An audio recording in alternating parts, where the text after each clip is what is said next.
Gente, que presença do Senhor no nosso meio. Peço agora que o Espírito Santo seja como um cinto de segurança no banco que você está sentado agora. E não te deixe distrair.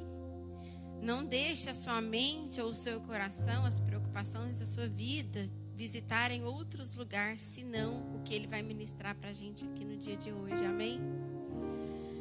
Pai, nesse momento, Pai, eu te entrego, Pai, o meu coração, o meu ser, a minha boca, e peço, Senhor, que o Senhor me use como um instrumento, Pai, para o teu povo. Eu estou aqui, Senhor, disposta e disponível para ser usada como um canal, que nada venha de mim mesma, mas que seja o agir do Espírito Santo através da minha vida, e que o entendimento que vem somente pelo Espírito Santo traga, Senhor, o confronto, o convencimento e o fortalecimento que os meus irmãos precisam. Te agradeço, Pai, pela tua presença no nosso meio. Em nome de Jesus. Amém. A palavra que eu vou trazer hoje é meio que uma continuação de uma palavra que eu ministrei há um tempo atrás sobre a saída do povo do Egito. E eu gostaria de iniciar lendo um texto que está em Isaías, no capítulo 41, a partir do versículo 10. Eu vou ler até o 13. Esse versículo, antes de eu me converter, eu trabalhava no Bank of America, na cidade de Rosendale. E eu estava passando por muita batalha espiritual na época. E um homem que eu não conheço me entregou um cartão com esse versículo. E esse versículo, desde então, serve como um norte para mim. Todas as vezes que eu me vejo numa situação de batalha espiritual. E diz assim: não tenha medo, pois estou com você. Não desanime, pois sou o seu Deus. Eu os fortalecerei e ajudarei. Com minha vitoriosa mão direita os sustentarei. Sim, todos os seus furiosos inimigos ficarão confusos e humilhados. Quem se opuser a você morrerá e não dará em nada. Então, refletindo, mais uma vez, eu vou só dar uma contextualização do que eu falei da outra vez, para quem não estava aqui, eu não lembro. O Senhor, Ele usa muito a palavra de Deus, como a pastora Samila iniciou o culto aqui. Porque a palavra de Deus, ela é a luz que ilumina o nosso caminho. Ela é a luz da nossa vida, o que nos traz o norte, o que nos traz direção. E é a palavra que nós precisamos guardar no nosso coração para não pecar contra Deus. E a mesma coisa, o Senhor diz algo de uma maneira diferente, dizendo assim: o meu povo peca, o meu povo erra por não conhecer as Escrituras e o poder de Deus. Então, existe um poder que está aqui na Bíblia, que é capaz, é um manual de vida. É aquilo que traz a direção, que traz a correção, que nos puxa a orelha, que nos traz de volta para o caminho. Porque é a palavra viva. É uma palavra que não fica massageando o seu ego. É uma palavra cristocêntrica, de crucificar a carne e permitir que Cristo viva através da sua vida. Que você veja como Cristo vê, que você haja como Ele vê, que você ande pelas pegadas dele. Então, o texto que eu trouxe da outra vez refletiu os estágios da nossa vida. E a gente trouxe a reflexão, qual é o estágio da vida que você está. Então, eu trouxe 3 cenários diferentes que o povo de Israel passou. Então, primeiro, nós sabemos que através da vida de José, houve uma fome em Canaã. Os descendentes de Abraão foram para o Egito por conta da fome. Lá eles foram, com o passar do tempo, escravizados. Então eu vou falar do Egito, do tempo que eles ficaram no Egito, do tempo que eles saíram do Egito e ficaram 40 anos perambulando pelo deserto, e o tempo que eles chegaram em Canaã. O que isso significa para mim e para a sua vida espiritual? O homem nu no Egito significa um homem sem Deus. Um homem que ainda está amarrado, acorrentado, amordaçado pelo inimigo, representado por Faraó. Que ele te impõe mais trabalho, ele te escraviza Ele te martiriza porque ele quer te manter preso ali naquele mundo, para que você não veja a saída, para que você perca a sua fé, para que você não tenha tempo para Deus. Ou não ache que isso é relevante. A segunda fase é quando você sai do Egito e entra no deserto. Havia um caminho mais rápido para eles chegarem em Canaã. Só que por cuidado de Deus, porque Deus não queria que eles ficassem com medo dos gigantes da terra dos filisteus e voltassem para trás, Deus faz com que eles peregrinem 40 anos no deserto. Para quê que eles ficaram ali? Não era necessário eles ficarem ali. Mas eles ficaram ali porque eles tinham sim saído do Egito. Mas o Egito ainda estava neles. A mente deles ainda era de escravo. O coração deles ainda era de escravo. E assim funciona como nós. Quando nós saímos, aceitamos Jesus, através do sangue de Jesus, através do sangue do Cordeiro que foi imolado e passado sobre os ombrais, o povo saiu. E nós saímos do nosso Egito espiritual, da nossa carne, através do sangue de Jesus que foi derramado na cruz pela minha e pela sua vida. Amém? Então nós passamos ali 40 anos, né? Esse processo é o processo de santificação, é o processo que Deus nos trabalha em nós, para que o Egito, pela que a cultura do mundo saia de nós. Prontos para entrar na terra prometida, o Senhor permite que ao entrar numa terra que já era deles, tá? Eles não estavam conquistando uma terra que era de outras pessoas. Era uma terra que eles estavam reconquistando a terra. Era uma terra que era deles. Eles enfrentam batalhas, e é sobre essas batalhas que eu vou falar hoje. Então, da outra vez eu falei sobre o homem na carne, falei sobre o processo de santificação. Hoje eu vou falar para pessoas que têm mentalidade de reino. Porque quando você sai do Egito, você tem mentalidade de libertador. Mas para entrar no reino, você tem que ter mentalidade de governo, de domínio. Então, os inimigos de Israel, eles são os inimigos da igreja. Os de Israel, eles tinham territórios. Né? Então, à medida com que o povo avançava, ou quando eles estavam ali, os inimigos os atacavam. E os ataques aconteciam por permissão do Senhor, em primeiro lugar, e também para trazer um forjamento, um amadurecimento para aquele povo. E do mesmo jeito acontece com nós.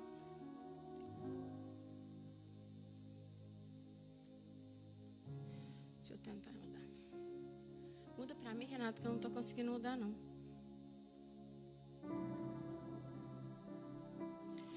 Então, quando a gente pensa... Será que é a pilha?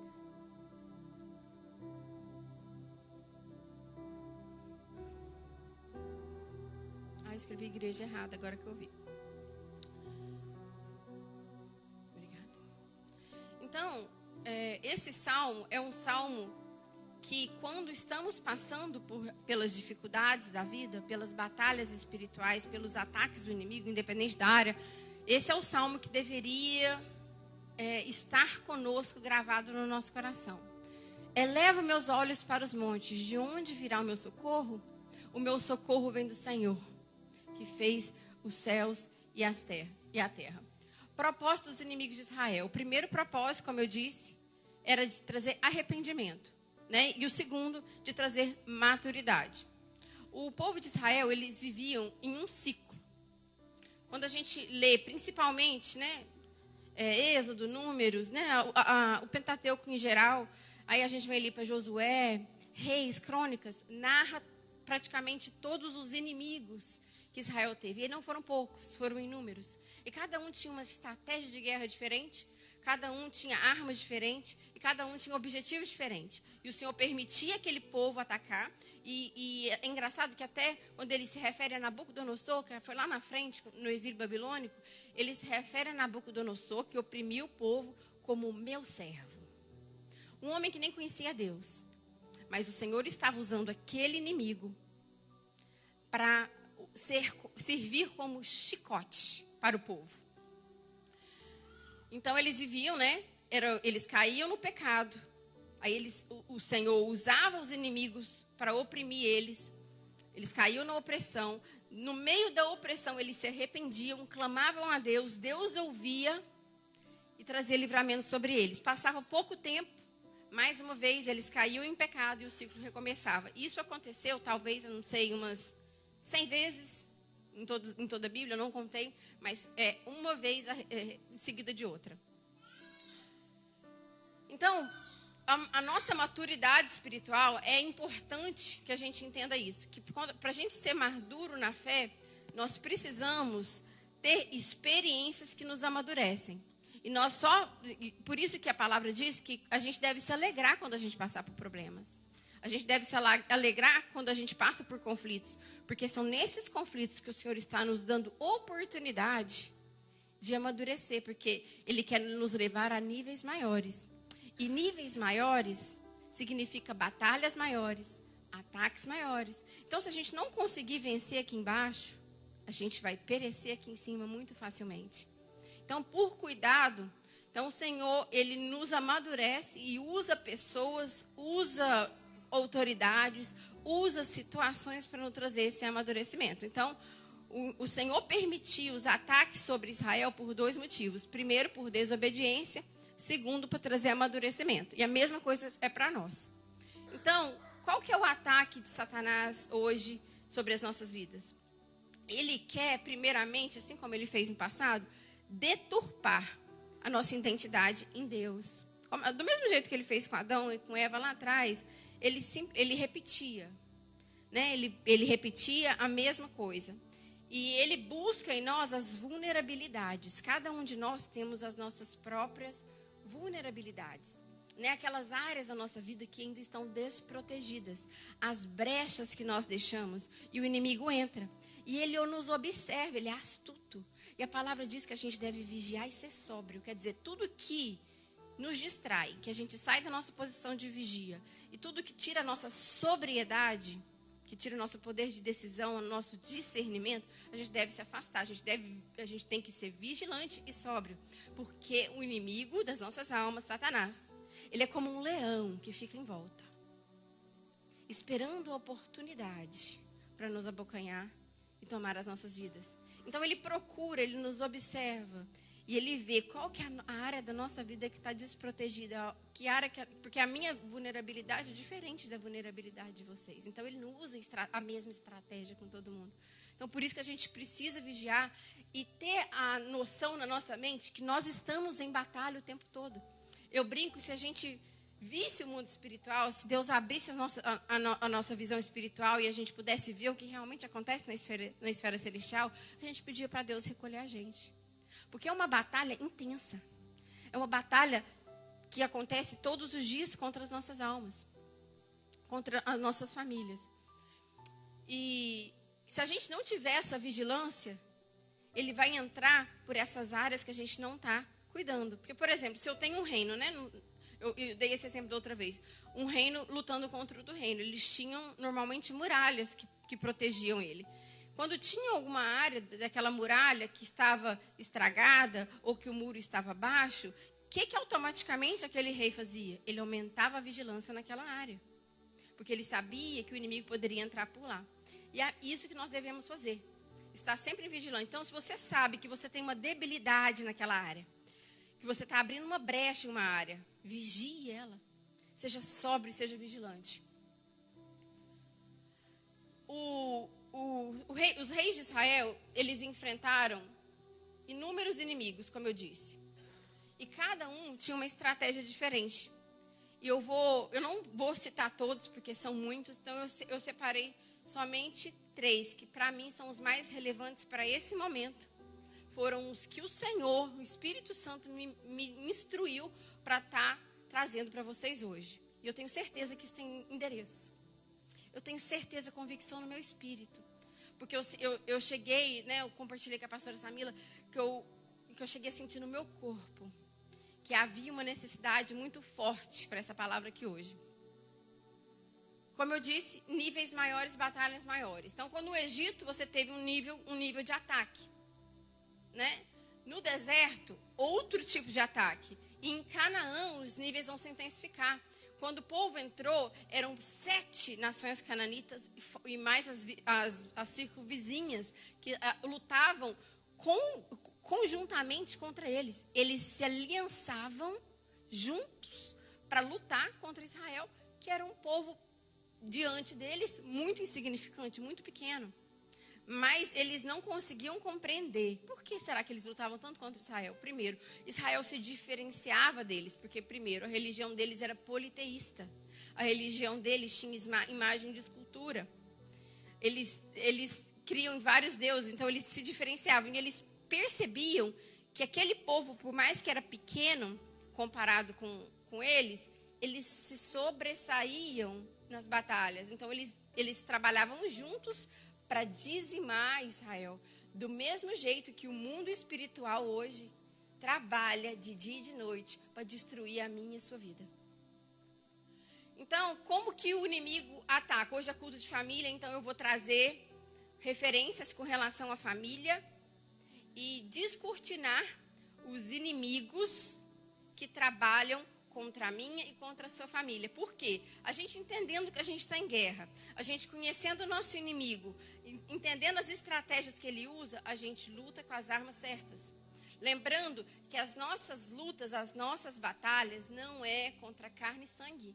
Não são contra pessoas de carne e osso, mas são contra principados, autoridades no mundo espiritual das trevas, que sim, pode usar pessoas e pode usar autoridades, mas a gente não vence essas batalhas com estratégias humanas, com armas humanas. Nós vencemos essas autoridades espirituais no joelho, no poder da oração, são com armas espirituais, né? A armadura que Deus, que o Senhor trouxe para nós, né, em Efésios 6, né? Que nós temos que estar munidos e preparados com a armadura, para que o inimigo não, quando vier tentar contra as nossas vidas, a gente esteja posicionado. E não um soldado que não se prepara para a guerra. Não um soldado que esquece a espada. Não um soldado que esquece o capacete ou o cinturão, não esquece a sandália. Mas um soldado preparado para viver a batalha. E não que fica dormindo no ponto, mas que entende que precisa lutar todos os dias. Então, quais são os inimigos da família? Né? Um dos inimigos que eu gostaria de citar são os amalequitas, tá? Os amalequitas, eles foram um povo que perseguiu Israel em vários momentos, mas eu gostaria de trazer aqui enquanto eles estavam passando pelo deserto. Então, no deserto, os amalequitas tinham uma seguinte estratégia. Eles esperavam o povo passar. E eles ficavam escondidos, né, nos buracos, né, atrás das montanhas. E quando aqueles cansados, feridos, estavam passando, longe do grupo, eles o atacavam. E porque eles não queriam trazer um combate direto com o povo que estava andando junto. Porque eles entendiam, se eles ferissem alguns, eles iriam trazer um medo sobre os outros, e os outros iam querer voltar. Eles não iam querer prevalecer no caminho. Então, como que o povo de Israel conseguiu lutar e destruir esse povo? Né? Existem várias passagens, né, que refletem as batalhas entre eles, mas eu vou trazer essa em particular. Primeiro eu vou trazer a simbologia de que o amalequita tem dentro da minha e da sua família. Sabe quando aquele familiar começa a se distanciar por conta das batalhas que ele vive na vida? E ele se distancia do bando. Ele se distancia do grupo, ele fica mais fechado no quarto, mais recluso, não quer conversar, fica ele remoendo as próprias feridas. O inimigo aproveita dessa situação para ir lá, nessa brecha, e ferir a pessoa mais e levar a pessoa à morte. Então, o que eu e você temos que fazer? O que Moisés fez? Então, Moisés, primeiro, a gente vai ver isso que é claro em todas as batalhas. Para uma batalha ter sucesso, ela precisa ter primeiro o conselho de Deus. Então, Moisés, procurando o conselho de Deus, disse: sobe ao monte e levante suas mãos. Enquanto as suas mãos estiverem estendidas ao céu, eu irei dar vitória a Josué, que está lutando lá embaixo, no vale. Mas se os seus braços caírem, quando você ficar cansado e seus braços caírem, os amalequitas vão ser mais fortes. Então, o que isso quer dizer para mim e para você? Primeiro, vigie. Não deixe ninguém ficar para trás.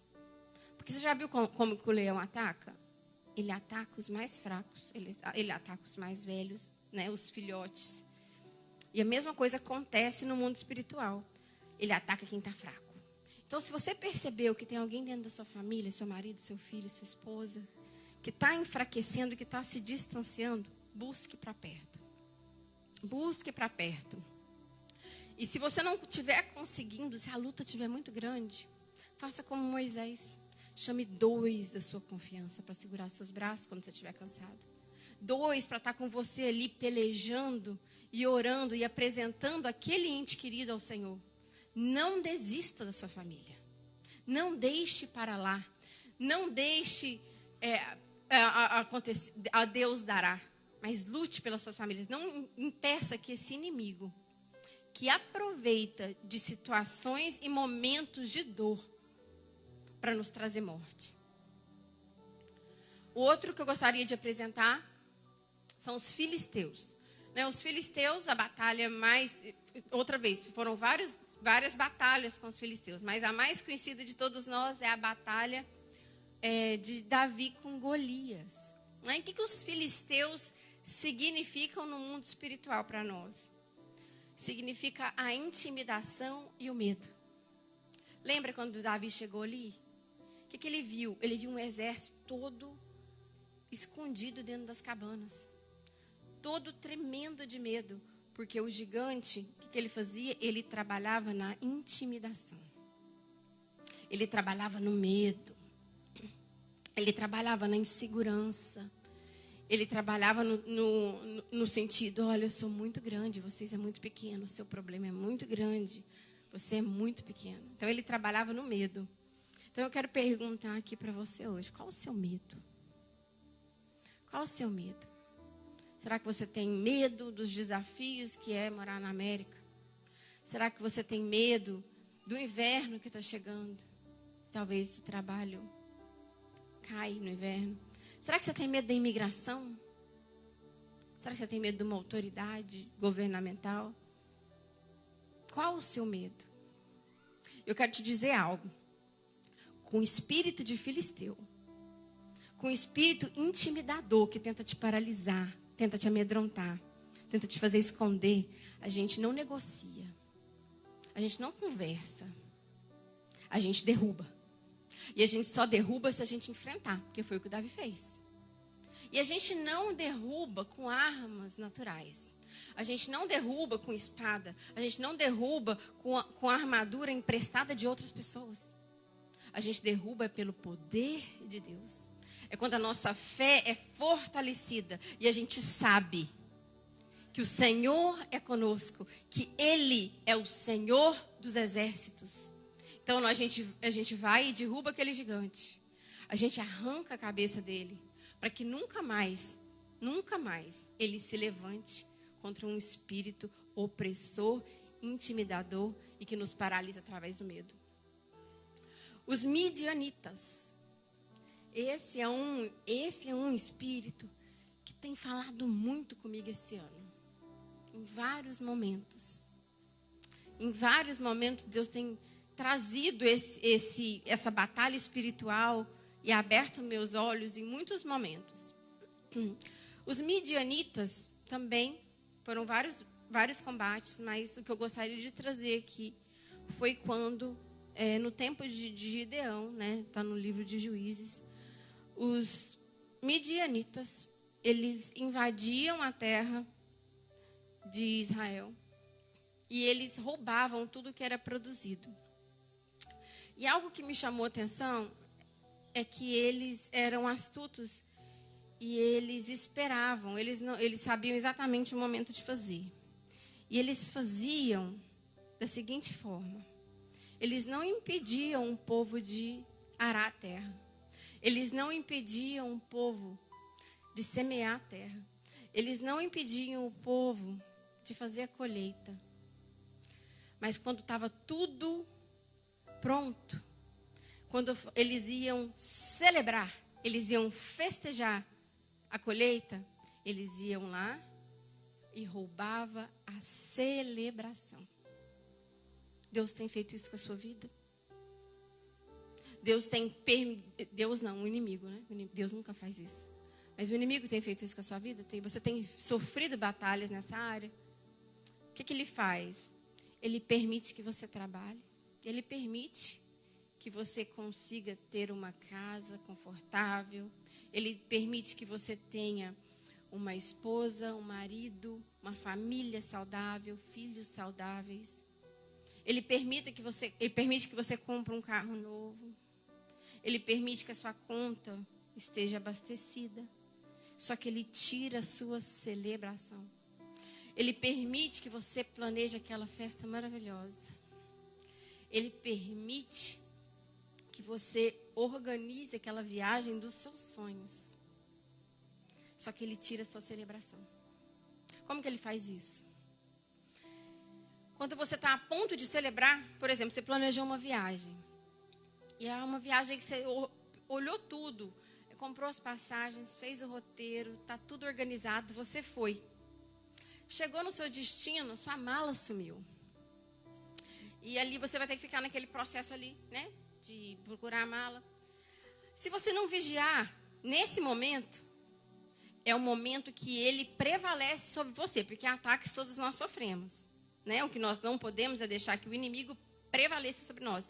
Se você não vigiar naquele momento que a sua mala extraviou, o que você faz? Você perde a sua celebração.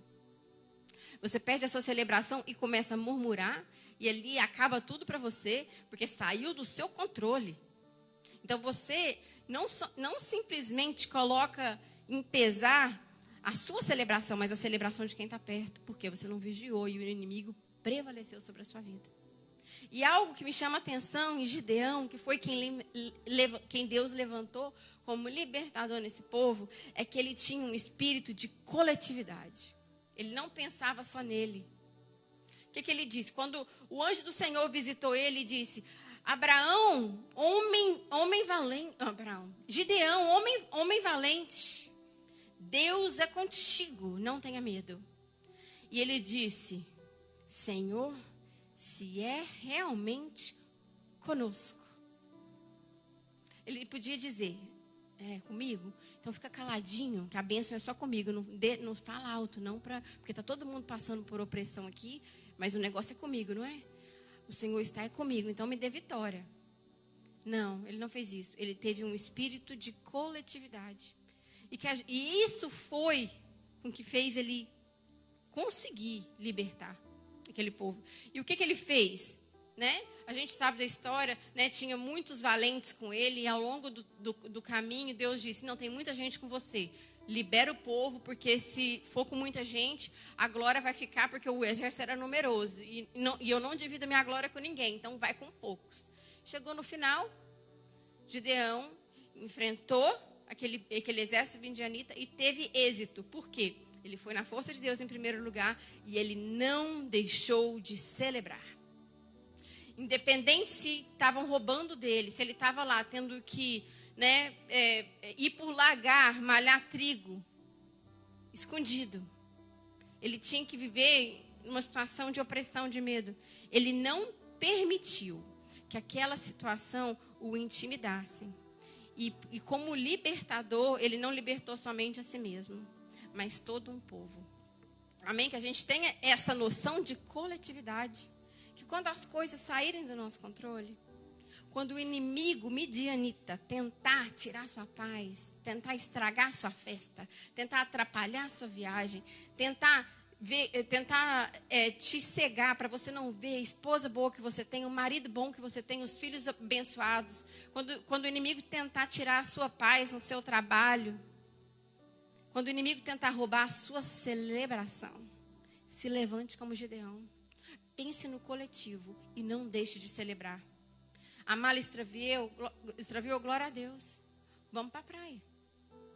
Então, que a gente tenha essa consciência, que batalha todos nós vamos viver. O que diferencia a minha vitória do meu fracasso é a posição que eu tenho diante da batalha. Então, esses são os 3 inimigos que eu vou trazer hoje. E agora eu vou trazer as armas que eles usam e as estratégias que eles usam. Então, o alvo é a família. Né? Então, como que ele ataca a minha e a sua família? primeiro, né, de uma maneira geral, ele trabalha na mente das pessoas através de ideologias e sofismas daqueles que ainda não casaram, para que eles entendam que o casamento não é uma coisa boa. Então, primeiro, o que ele faz? Ele levanta a mulher como um ser feminista, como um ser dona de si, com sentimento de autoindependência, e coloca um homem como uma identidade passiva. Então, ele desconstrói o conceito que Deus criou para impedir que as pessoas passem a ter práticas imorais, como homossexualismo, como ideologia de gênero. Por quê? Porque, fazendo isso, as pessoas não vão cumprir o mandamento de povoar a terra. Elas não vão constituir famílias, porque uma família precisa, né, continuar. Uma família é algo geracional. Então, como que ele faz? Primeiro, ele desconstrói a ideia de família e faz com que pessoas não desejem se casar, não desejem ter filhos, desejam ter pet. Então, qual é a lição que aprendemos com as batalhas de Israel? A primeira coisa diante da nossa batalha é apresentar a batalha ao Senhor. É buscar do Senhor, porque o Senhor, ele é onisciente, ele sabe de todas as coisas, ele é onipresente, ele está em todos os lugares, ele é onipotente, ele pode todas as coisas. Então, se tem alguém que a gente tem que pedir direção, é de quem? É de Deus. Porque ele sabe, ele tem a direção correta. Quando o povo de Israel errou e não pediu direção, como aconteceu na vitória de Ai, logo depois que eles atravessaram o Rio Jordão, eles achavam que eles eram autossuficientes. E eles não pediram direção de Deus naquele momento. E isso foi determinante para eles fracassarem naquela batalha. Eles tinham tudo para ganhar. Mas porque eles não buscaram do Senhor a direção, eles fracassaram.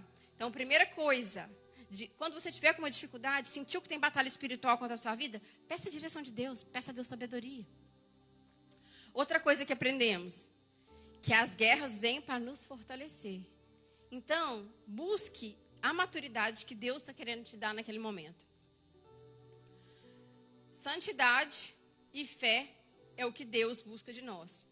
Por quê? Todas as vezes que o povo de Israel se desviou, nem a palavra de Deus diz assim, e o povo fez o que era mal diante de Deus. Eles não falam, o povo fez o que era mal diante de seus próprios olhos, ou o povo fez mal diante daqueles que o observavam. Não. O povo fez o que era mal diante de Deus. E quando ele diz isso, na maior parte das vezes, ele está se falando a idolatria do povo. O que o povo fez? Abandonou a Deus e colocou outro Deus no lugar. A maioria das vezes é isso que ele fez. Então, assim, hoje, a gente continua vindo à igreja, crendo em Jesus, crendo em Deus, mas se a gente não vigiar, a gente acaba colocando outras coisas como prioridade na nossa vida sem ser Deus. E a partir do momento que a gente faz isso, que a gente confia em carros e em cavalos, que a gente confia no nosso braço forte que traz a provisão, que nós honramos o nosso patrão, que vem o nosso sustento, o Senhor se afasta. Por quê? Porque Ele quer ter uma dependência. Ele quer que eu e você entendamos que o braço forte não é o que nos sustenta. O braço que nos sustenta é Ele. Ele quer que a gente entenda que a provisão não vem do nosso patrão. A provisão não vem do nosso trabalho. A provisão vem do Senhor. Então, quando a gente está passando pelas batalhas, a gente primeiro tem que lembrar disso. Não coloque outro Deus no lugar de Deus. Outra coisa é a fé. É entender que independente se o gigante é grande, se o midianita está roubando, se o amalequita está esperando a oportunidade para atacar, o Senhor é conosco. E mais forte é aquele que peleja conosco do que contra nós. E a nossa vitória é garantida se tivermos essas duas coisas, se lutarmos com essas duas armas, a santidade e a fé. Outra coisa, a gente não pode, em hipótese nenhuma, abrir brechas para Satanás. Quais são as brechas? Quais são as legalidades que às vezes sem querer a gente abre na nossa vida? Né? Tudo que você não consegue governar governa sobre você. Amém? Ou em outras palavras, tudo que você não consegue dominar se torna uma dominação na sua vida. Né? E o Senhor me trouxe vários exemplos, mas eu vou me ater a poucos por conta do horário. Deixa eu procurar aqui onde eu coloquei.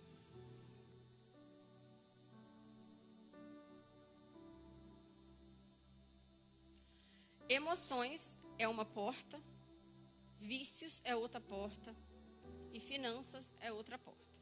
Então, vou começar pelas emoções. Existe um provérbio que eu gosto muito, muito mesmo. Porque domínio próprio é um muro baixo para mim. Então, eu procuro muito trabalhar no meu domínio próprio. E a palavra de Deus diz que uma pessoa sem domínio próprio é como uma cidade sem muros. O que é uma cidade sem muros? Uma cidade sem muros, por exemplo, no Wood não tem muros. Então, entra e sai quem quer. Né? Uma cidade que tem muros, ela é mais protegida. Né? Existe uma ordem para entrar e sair. Existe horário para entrar e sair. Existe um porteiro que determina, você entra, você não entra. Agora, uma pessoa sem domínio próprio, ela é governada pelas emoções. Ela é governada pelos sentimentos. Então, qualquer sentimento entra, qualquer sentimento sai, faz bagunça, traz morte, traz fracasso. Por quê? Ela não está dominando sobre aquele sentimento, mas ela está sendo governada por ele. Ela não está governando suas próprias emoções, mas as suas emoções estão governando ela. Então, primeiro, que essa é uma brecha que o inimigo usa. As nossas emoções, também as nossas frustrações, os nossos traumas de infância. Ele entra nisso tudo. Por isso que a gente precisa vigiar constantemente e não permitir que o inimigo use as nossas emoções contra nós mesmos. E vigiar. E quando você perceber que ele está querendo usar algo para te atacar, você repreende, você se posiciona e você lembra quem é Deus na sua vida. O outro ponto que ele usa, a outra arma que ele usa contra nós mesmos, vícios. Isso pode ser vícios de todo tipo de vício. Né? Vícios lícitos e ilícitos, que a gente sabe quais são, drogas, álcool. Vícios que às vezes não são levados tão em consideração, como vícios de videogame, vícios de telefone, vícios de redes sociais. Tudo aquilo que você não consegue governar, governa sobre você. Né? Então, os vícios, normalmente, todos esses aí acabam com uma família, todos esses que eu citei. Mas os vícios talvez seja o que está ganhando mais espaço dentro dos nossos lares. Porque ele entra sorrateiramente. Ele entra tipo, não tem nada a ver. Sabe o espírito do nada a ver? Ele entra como o espírito do nada a ver, é tudo religiosidade, não tem problema. Então, no início, você sente que você está sob controle. Mas depois você perde o controle. Porque ele vai te amarrando aos poucos. Ele vai te algemando aos poucos. E quando você vê, você não consegue sair.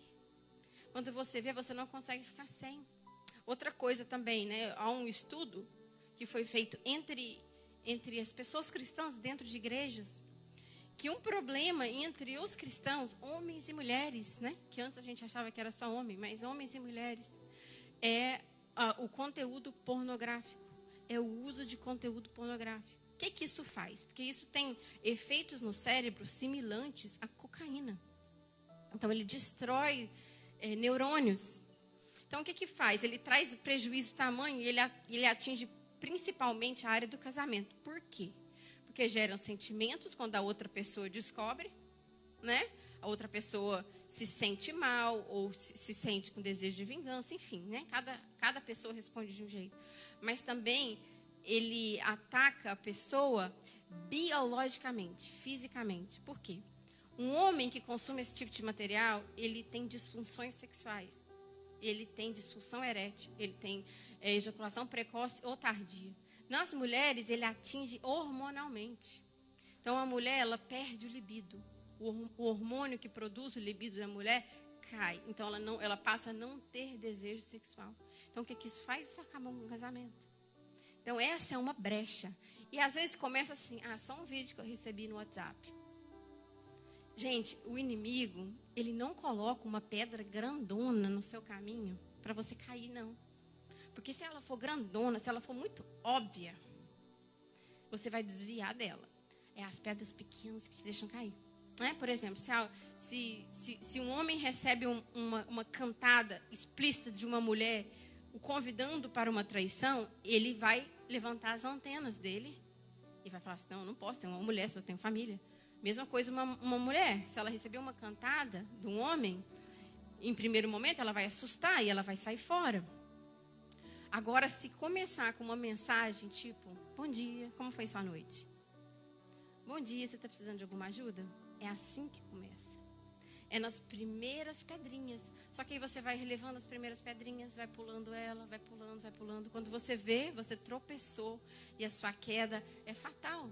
Você acabou de destruir sua família. Você acabou de destruir o propósito que Deus tinha com a sua casa. Outra coisa, finanças. As finanças também pode ser um problema dentro de uma casa, dentro de uma família, por vários motivos. Mas eu vou falar só de um. Como eu disse, o que você não consegue governar sobre, governa sobre você. Amém? Então, como que você descobre o que está te governando? Quando você precisa tomar uma decisão financeira, comprar um carro ou fazer uma viagem, trocar de serviço ou ter mais tempo com a família, enfim. Você precisa tomar decisões que envolvem o âmbito financeiro. Você tem duas escolhas. Ou você pergunta para sua conta bancária, ou você pergunta para Deus. O que você escolhe é o seu Deus. O que você escolhe é o que está te dominando. Então, assim, às vezes as pessoas colocam relacionamentos em conflito, porque não conseguem perguntar para Deus e perguntam para a conta financeira. Então, que a gente reflita. Eu coloquei aqui só 3 áreas, existem outras, mas essas talvez sejam as mais concernentes para vocês, que Deus sabia quem vinha aqui hoje. Então, vigie, olhe para dentro de vocês e peça, Deus, me mostra se dentro de mim há algum caminho mau. Mostre em mim se tem algo em mim que está te desagradando. Quais são as estratégias que esses inimigos usam? Que eles usam armas, que foi o que eu acabei de falar, mas ele também tem estratégias de guerra, né? Cada exército tem uma estratégia de guerra diferente, né? Eu lembro que quando teve a guerra do Vietnã, eles estavam todos esperando que os inimigos viessem por terra. Eu lembro que meu pai me contou isso, eu era pequeno. Eles estavam todos esperando que os inimigos fossem por terra. Mas qual que foi a estratégia do exército? E eles esperavam em cima das árvores, nas copas das árvores, que a ideia deles era o seguinte, a hora que o povo passar, a gente atira e mata, né, o exército inimigo. Mas o que o outro exército fez? Ele não foi por terra. Ele passou de avião, jogando um remédio que parecia de cor de laranja. E o povo que estava nas árvores caíam igual laranjas mortas. Eles esperando uma estratégia, mas o inimigo veio com outra. Então, quais são as estratégias que o inimigo das nossas almas usam contra nós? Também vou citar somente algumas e estou acabando. Então, primeiro eu queria trazer essa reflexão. Quando um ladrão vai arrombar uma casa, o que vocês acham? Vocês acham que ele quer arrombar essa ou essa? A de cima, né? Ele quer arrombar uma casa de tesouros, porque ele está interessado no que tem dentro da casa. Então, às vezes você pode se questionar, meu Deus, por que eu enfrento tanta batalha? Por que vem tanta fúria contra a minha vida? Por que é tanto levante do inferno? Por que é tanto ataque? Porque o inimigo, ele não arromba casas vazias. Ele não arromba casas sem tesouro, porque ele está interessado dentro do que está dentro da sua casa. Ele está interessado naquilo que o propósito que Deus colocou sobre a sua vida. Então, se você está sofrendo ataque, tenha essa consciência. Que o inimigo não rouba casas vazias. E qual que é o cadeado, né? Porque para entrar numa casa, ele tem que passar pela segurança da casa, né? E a maioria das casas, ou ela tem uma trinca, né? Ou ela tem um cadeado. Porque o cadeado, ele protege o que está dentro da casa. Amém? Então, quando o ladrão vai assaltar a casa, ele arromba o cadeado. Mas o interesse dele é no cadeado ou o interesse dele é no que está dentro da casa? É o que está dentro da casa. Ele não está nem aí para o cadeado. Ele talvez quer sim trazer danos para o cadeado, para que aquilo nunca mais volte a funcionar, para que o acesso esteja livre, para que haja uma legalidade, mas o interesse dele é no que está dentro da casa. E o que está dentro da minha e da sua casa? A nossa família. O propósito que Deus depositou sobre a sua vida, sobre o seu marido, sobre a sua esposa, sobre os seus filhos. E qual que é o cadeado que guarda a minha e a sua família? O cadeado que protege essa casa é o meu e o seu casamento. Então o inimigo sabe, se ele romper com o meu casamento e com o seu casamento, ele vai ter acesso ao quê? Ao tesouro que está dentro da casa. E quem que é o tesouro? A herança do Senhor, os nossos filhos. Porque os nossos filhos se tornam vulneráveis, desprotegidos. Não é aquele negócio que acontece para todos, mas a grande maioria nós sabemos que quando há um divórcio, os filhos são quem mais sofre. Os filhos são, às vezes, porque talvez a mãe precisa trabalhar, são deixados com qualquer pessoa. E nesses momentos ocorrem abusos. Às vezes na correria, porque quando um casal se separa, a carga fica pesada para os dois. Então eles não têm o tempo e nem a disposição e nem talvez o recurso para determinar o tempo que aquelas crianças precisam. E aquelas crianças são criadas de qualquer maneira e elas não conseguem ter a direção que elas precisam ter para viver o propósito que Deus tem com a vida delas. Por quê? Porque houve uma quebra. Aquilo que protegia aquelas crianças foi quebrado. E aquilo traz traumas. Aquilo traz marcas que as pessoas levam por toda a vida. Então, como que a gente vigia isso? Nós lutamos pelo nosso casamento. É difícil, é muito difícil. Mas algo que eu quero falar aqui. Ninguém faz nada sozinho. Se uma pessoa, luta pelo casamento e a outra não luta e não há a presença de Deus, o fracasso é quase que iminente. Porque os dois precisam querer. Precisam haver um esforço de ambas as partes. E o Senhor precisa estar junto. Se não há um esforço de ambas as partes, ou se Deus não está presente, a batalha ela é facilmente ganhada pelo inimigo. Porque ele trabalha nas emoções, ele trabalha dentro dos vícios, e ele trabalha dentro das finanças. Então, que a gente tenha essa noção que meu marido não faz nada sozinho. Ele não consegue salvar meu casamento sozinho, ele precisa da minha ajuda. Ou os maridos, a minha esposa não pode fazer nada sozinha, ela não pode se posicionar sozinha, ela não pode pagar o preço sozinha, ela não pode se santificar sozinha, eu preciso pagar o preço junto com ela. E o Senhor precisa estar nisso. O Senhor precisa estar nos norteando. E para acabar, gente, eu queria trazer a questão do legado. Cada um aqui veio de uma família com uma estrutura diferente, uns com mais estruturados, outras famílias mais desestruturadas, uns com mais traumas, outros com menos traumas. Mas a gente pode acabar com esse ciclo aqui. A gente não precisa levar as nossas feridas para as outras gerações. Como que a gente faz isso? O nosso cérebro, ele normaliza aquilo que a gente vive.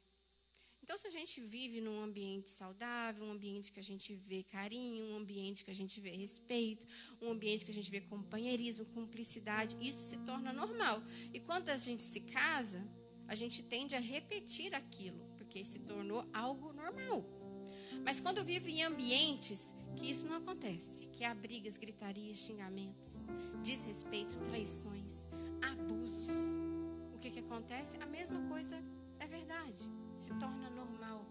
E eu, inconscientemente, ou decido não me casar, e entro naquela primeira grupo de pessoas que eu citei, ou eu decido que aquilo é normal e eu vou fazer aquilo. Se meu pai fazia aquilo com a minha mãe, eu vou fazer isso com a minha esposa. Se a minha mãe aceitava aquilo do meu pai, eu também tenho que aceitar do meu esposo. Então, a gente não pode normalizar o que é errado. A gente não pode normalizar o que não está na palavra, mas a gente tem que viver pela palavra. Se a palavra diz que a mulher tem que ter esse procedimento, é esse o procedimento que a mulher tem. Não importa o que a sua mãe fez. Não importa o exemplo que ela te deu. Se a palavra diz que a mulher tem que andar por essa linha, é por essa linha que ela deve andar. E a sua carne precisa ser crucificada todos os dias para que o Senhor prevaleça na sua vida. Se a palavra de Deus diz que o marido tem que morrer pela sua esposa, ele tem que começar, no mínimo, carregando o pacote de água. Porque se ele não consegue carregar o pacote de água, ele não consegue morrer por ela.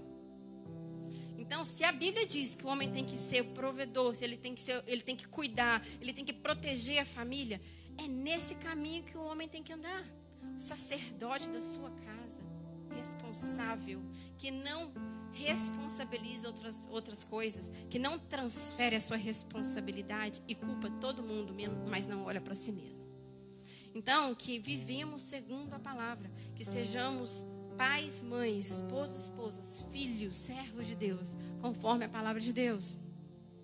Porque as nossas palavras, elas convencem. As nossas atitudes, as palavras comovem, desculpa. As nossas atitudes convencem. Mas o que realmente bate o martelo são os resultados. Amém? É o testemunho que a gente deixa.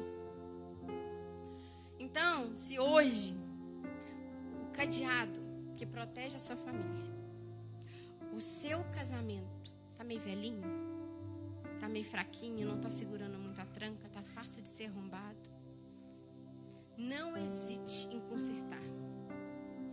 Se precisa fazer mudança, faça mudança. Se precisa renunciar, renuncie. Se precisa trazer transformação em alguma área, se precisa abrir mão de alguma coisa, abra. Esse é o cadeado que depende do futuro da sua família. Isso que importa. O resto tudo vai ficar aqui. O que importa é as nossas almas, é a nossa vida espiritual. Então, se o seu casamento hoje, se o cadeado que guarda a sua casa está precisando de ajuste, ajusta. Não deixa para amanhã. Faça hoje. Por quê? Porque você não quer depois chorar o leite derramado. Viver as consequências da sua má escolha. Né? Outro jeito que o inimigo ataca as nossas famílias. Primeiro disse, pela falta do casamento. Né? A pessoa não quer casar. Segundo, através do casamento, atacando o cadeado. E a terceira, ele entra pelas nossas janelas. Jeremias 9:21 diz, a morte subiu e penetrou pelas nossas janelas. E invadiu as nossas fortalezas, eliminando das ruas as crianças e das praças os rapazes ou os jovens. Então, o que isso quer dizer? As janelas, elas, né, quando a gente tem uma janela na nossa casa, a janela, ela dá acesso ao que está do lado de fora, né? Então, o lado de fora vê o lado de dentro vê o lado de fora. Quando a gente tem janelas apontando para o lado errado e os nossos filhos estão naquela janela, o que acontece? Ele tem acesso a coisas e coisas têm acesso a eles que não são legais. Então a gente precisa vigiar e perceber se existe algum comportamento, alguma atitude do nosso filho que está sendo influenciado por algo que ele está recebendo do lado de fora. E outra coisa, quais são as janelas silenciosas que todos nós aqui, sem exceção, temos na nossa casa? Um tablet, um computador, um telefone. Quantas crianças hoje, elas não estão tendo acesso diretamente para uma janela, mas elas estão tendo acesso a muitas janelas, porque você nem sabe quantas janelas aquele dedinho ele aperta. Você nem sabe o que... E, gente, é difícil? É muito difícil educar filho. Dá trabalho mesmo, tem que pagar o preço, não tem outro jeito. Só que se você não prestar atenção agora, você vai chorar o leite derramado amanhã. Se você não impor o limite agora, amanhã você vai perder o limite. Amanhã você vai tentar resgatar e vai ser muito mais difícil. Então, imponha disciplina, imponha horários, imponha limites. Se você não consegue ou não tem tempo de olhar tudo, não dá telefone, não dá iPad. Eu, por exemplo, eu dei um telefone e ele é todo limitado. A minha filha não tem quase aplicativo nenhum. Por quê? Porque eu sei que por conta da minha rotina, eu não vou conseguir ficar olhando cada mensagem que ela recebeu, cada coisa. Então, o que acontece? Ela não tem. Se eu não vou conseguir monitorar aquilo de perto, ela não tem, até ela ficar mais velha. Então, que a gente tenha, porque se a gente fizer vista grossa e falar assim, deixa, isso é coisa da idade, essa geração gosta mesmo de telefone, e a gente ficar nessa zona de conforto, lá na frente a gente vai se arrepender. Porque o resgate é muito mais difícil do que uma disciplina bem dada na hora certa. Então, proteja a sua família. Guarde ela, peça a direção de Deus. Quando perceber que está em batalha, peça direção. Entenda o que está acontecendo. Saiba lutar com as estratégias certas, com as armas certas. E o que fazer quando em meio às guerras algum familiar se perde? Algum familiar se torna prisioneiro de guerra. Quem já viu o filme... tem vários. Eu assistia muito Rambo, né? Que o Rambo sempre ia... Meu pai gostava muito desses filmes, então eu assistia muito com ele. O Rambo ia sempre salvar os prisioneiros de guerra. Vocês lembram do Rambo? Não? Também tem o resgate do soldado Ryan, né? Que é um mais... Eu até coloquei uma foto dele aqui. Então, o que acontece? Assim como numa guerra natural, duas nações, dois reinos pelejam, né? E às vezes, no meio dessa guerra, talvez por descuido, talvez por falta de vigilância, talvez por conta de uma ferida, uma marca, um trauma, alguém da nossa família, né? Esposo, esposa ou um filho se torna prisioneiro de guerra. O exército inimigo, o que faz? Sequestra ele. Sequestra, leva ele, prende ele em algemas, amordece ele para que ele não possa falar nada, para que ele não fale nada. E você pergunta, tá tudo bem? O que está acontecendo? O que está acontecendo? Fala, o que está acontecendo? O que a pessoa faz? Ela não consegue. Por quê? Ela está amordaçada pelo inimigo. A pessoa também é colocada uma vendas, ela não consegue ver, ela não tem entendimento do lugar que ela está, porque o inimigo cega o entendimento dela. Então ela não consegue voltar sozinha. Assim como um prisioneiro de guerra. Dificilmente um prisioneiro de guerra consegue escapar sozinho. Ele precisa de ajuda. Então o que o exército dele faz? Né? Por exemplo, se eu tenho os Estados Unidos e o Iraque, por exemplo, né? Eles estão guerreando e um soldado americano foi capturado pelo exército do Iraque. Então o que o governo americano faz, né? Os estrategistas de guerra dos Estados Unidos, eles montam uma estratégia de guerra. Eles planejam como que vai ser esse resgate. Eles estudam o inimigo. Eles veem que tipo de cadeia que ele está sendo mantido preso, quais são as armas que estão sendo usadas e qual que é uma maneira melhor de fazer aquele resgate. Então eles vão. Só que eles não vão de qualquer maneira, de qualquer jeito. Eles vão com um exército retaguarda, vai com alguém preparado para curar a ferida, se houver ferida. Vão com uma maca, porque se precisar carregar, às vezes precisa carregar. Às vezes a pessoa não consegue caminhar sozinha. Então, quando a gente consegue descobrir quais são as amarras, é mais fácil. E a gente só vai conseguir entender as amarras se a gente estiver próximo daquela pessoa, daquele ente querido que está sofrendo. A gente precisa entender como que o inimigo seduziu ele, para a gente saber quais foram as armas que foram usadas para atraí-lo. Então, aqui eu separei algumas fotos. Então, primeiro, existe uma tática de guerra, né? Existe uma estratégia que é feita. Existe uma equipe de suporte, ninguém faz nada sozinho. Então, muitas vezes, você sim vai precisar de um psicólogo. Sim, você vai precisar de um psiquiatra. Sim, você vai precisar de um conselheiro familiar. Porque, às vezes, o seu ente querido está num lugar tão opróbrio, tão recluso, que, como eu disse, ele não consegue falar, ele não consegue ver. E você vai precisar, sim, de uma equipe com você. Pessoas da sua confiança, pessoas que são tementes a Deus, pessoas que andam de acordo com a palavra, pessoas que vão desmantelar as mentiras do inimigo. Muitas vezes, como eu disse, a pessoa vai precisar ser carregada. Ela vai precisar ter as feridas curadas. Como que a gente faz isso? Quando o exército vai, por exemplo, né, usando o mesmo exemplo. Então, o exército americano foi para o Iraque e eles conseguiram libertar aquele prisioneiro da cadeia que ele estava. Só que, apesar deles ter libertado aquele prisioneiro das amarras que ele estava, ele não consegue transportar aquele prisioneiro automaticamente do Iraque para os Estados Unidos. O que ele precisa? Ele precisa cuidar dele. Então, primeiro, antes de trazer de volta para os Estados Unidos, antes de trazer de volta para casa, antes de trazer de volta para a origem, antes de trazer de volta para a presença de Deus, nós temos que trazer o prisioneiro para nós. É para nós. A gente precisa entender o prisioneiro. A gente precisa entender as feridas dele. Então, o que é? Se é o seu marido, se é seu filho, faça as coisas com ele. Ganhe ele primeiro para você, para depois você ganhar ele de novo para Jesus. Compartilhe os momentos que é importante para ele. Vá num restaurante que gosta, faça a viagem que ele gosta.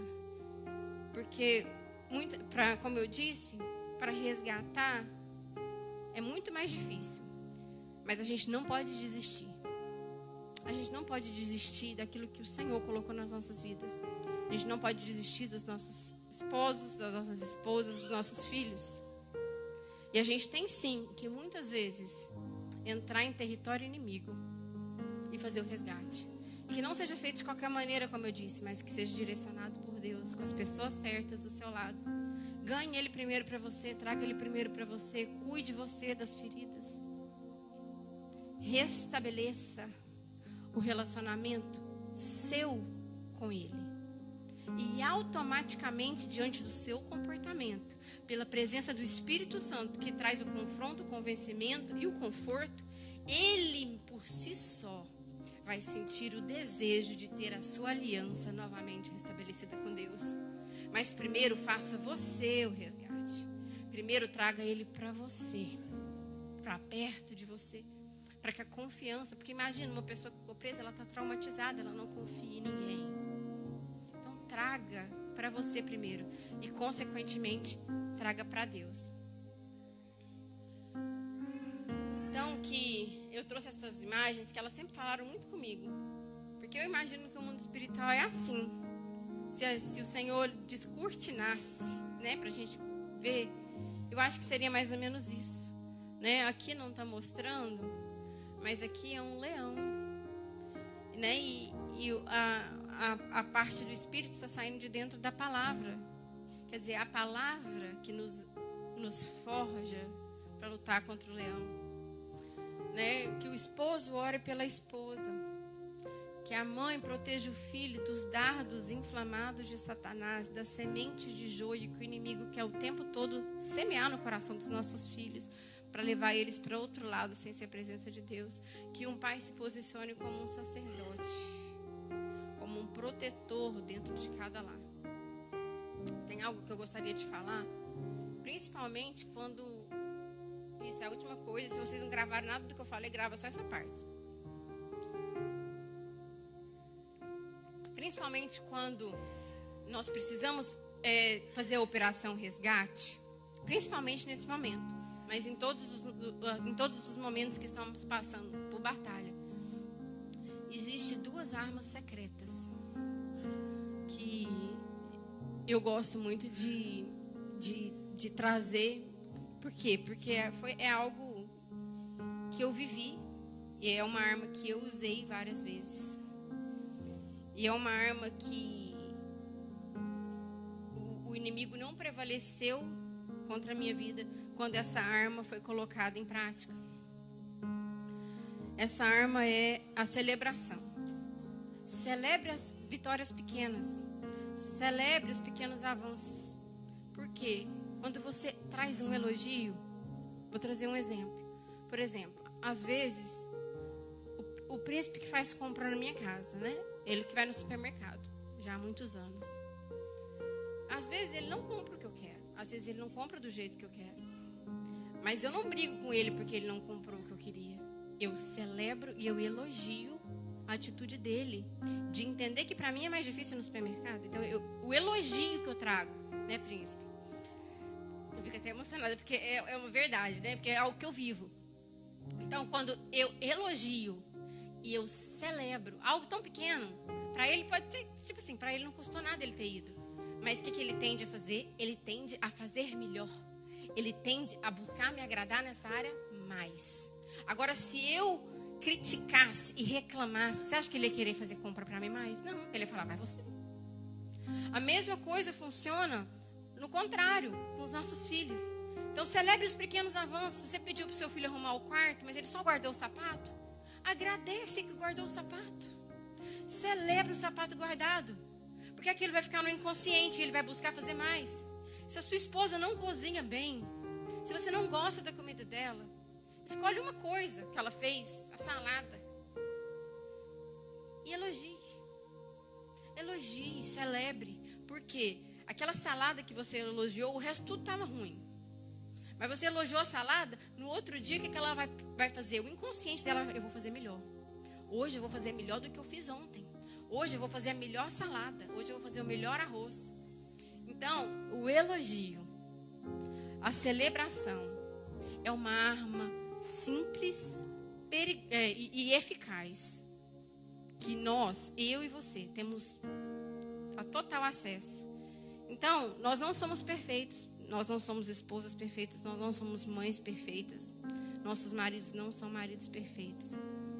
Mas quando a gente busca a direção de Deus e quando a gente tem olhos bons, que a palavra de Deus diz que quando o seu olho for bom, todo o seu corpo será bom. Então, quando os seus olhos for bom, as coisas tendem a melhorar, as pessoas tendem a fazer o melhor. Agora, quando você só critica, quando você só murmura, quando você só fala mal, quando você só briga, o que tem no subconsciente da pessoa? Não vou fazer mais, porque eu sei que não vai ficar bom ao ponto que a pessoa quer, então eu não vou mexer mais com isso. Em todas as áreas são essas. Na intimidade é assim, no financeiro é assim, nas emoções são assim, tudo é assim. Se seu marido tem algum problema com algum tipo de vício, busque sabedoria de Deus e elogie ele em alguma área. Traga palavras, profetize aquilo que você ainda não existe, que você ainda não consegue ver com seus olhos naturais, mas veja com seus olhos espirituais. E eu tenho um testemunho para trazer, curtinho, e eu vou acabar, é só isso. A minha filha, Axa, ela era muito agitada, muito agitada. Ela passava por debaixo dos bancos, ela pulava essas cadeiras, ela não parava quieta. E um dia chegou uns pastores aqui, os pastores que vieram nos pastorear, e eles tinham uma filha, o nome dela era Raquel. E pensa numa menina boazinha, ela sentava bem ali. E ela era muito educadinha, uma gracinha, sabe? E eu lembro que um dia eu falei assim, falei para umas mulheres que estavam aqui, falei assim, quando a Axa crescer, eu quero que ela seja igual a Raquel. E essas pessoas riram de mim, porque elas não conseguiam ver com os olhos espirituais que aquela menina tão arteira, tão baguncenta, e um dia sentar no banco, ficar quietinha e adorar a Deus. E eu lembro que eu cheguei em casa e ela era muito arteira mesmo. E ela era desobediente. Eu acho que ela tinha TDAH na época e que eu falava as coisas para ela fazia completamente o contrário. Mas eu comecei a ministrar sobre a vida dela. Falei, Axa é tão obediente. Eu celebrava os pequenos avanços. Eu celebrava as pequenas conquistas dela. E deu fazer isso, gente. Hoje a obediência dela chega a me preocupar.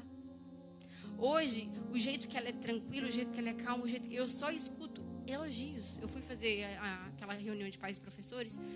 É só elogios que eu tenho da Axa. Que a Axa é muito helpful, que a Axa é muito kind, que a Axa é isso, que a Axa é aquilo. Mas porque eu criei. E mesmo quando ela não fazia do jeito que eu queria que ela fizesse, eu elogiava ela. Eu profetizava sobre a vida dela. Eu lembro quando ela fazia bagunça, eu falava assim, Axa, você é muito organizada. Você é tão obediente. Por quê? Eu celebrava aquele pequeno brinquedinho que ela guardou. O resto tudo estava lá uma bagunça. Mas eu celebrava aquela pequena conquista. Porque aquela pequena conquista impulsionava ela a ter conquistas maiores. Então, guardem isso no coração de vocês. O elogio é uma arma que está totalmente disponível para vocês. Celebrem. Celebre os pequenos avanços. Porque celebrando os pequenos avanços, amanhã você vai celebrar grandes avanços. Amém? Gostaria de chamar vocês para orar. Chega aqui na frente, né? Em especial aqueles que, né, estão vivendo batalhas espirituais nesse momento. Aqueles que estão, às vezes, com o cadeado aí meio troncho. Aqueles que têm, né, familiares, né, esposo, esposa, filhos, que nesse momento são como prisioneiros de guerra, amordaçados pelo exército inimigo. Mas que o Senhor derrame sobre vocês, sobre cada um de nós, a sabedoria e a dependência de Deus, para que com armas espirituais, estratégias espirituais, a gente possa vencer elas. Príncipe, vem cá orar comigo, príncipe. Eu vou pedir o príncipe como pastor dessa igreja, como sacerdote da minha casa. Porque se eu subo aqui, eu só subo se ele deixar. Porque eu falo para ele que eu sou só flecha, eu só vou até onde ele deixa eu chegar. porque eu vejo ele como autoridade sobre a minha vida. E sabe, eu amo ser submissa a ele. Eu sei que isso, a minha irmã fala que isso é loucura. A minha irmã fala assim, como assim ser submissa? Eu amo ser submissa ao meu marido. Eu amo caminhar debaixo da missão que Deus confiou a ele. Porque eu sei que Deus o capacitou e Deus o chamou para uma grande obra. E eu estou aqui, príncipe, para trabalhar junto com você. E vamos orar, então, por essas pessoas. Queria que você viesse.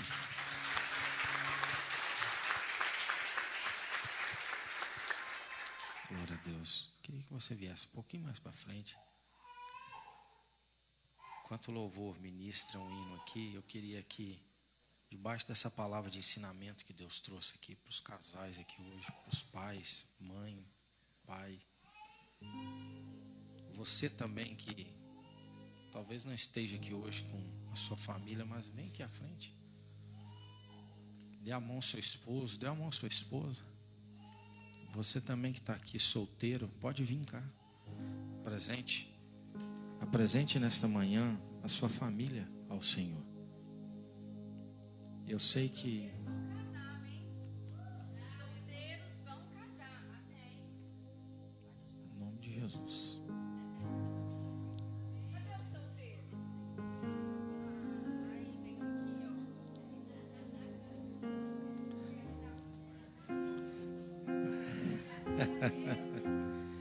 Feliz de ver o Laércio aqui hoje. O Lúcio, seja bem-vindo aí. São lá de Dom Cavate. O Lúcio está passeando aí. Muito bom te rever. Muito bom ter vocês aqui hoje com a gente.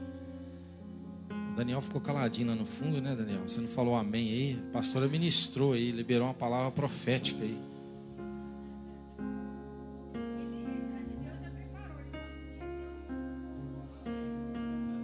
Deus manda completo, viu, Daniel? Gabriel, vem completo.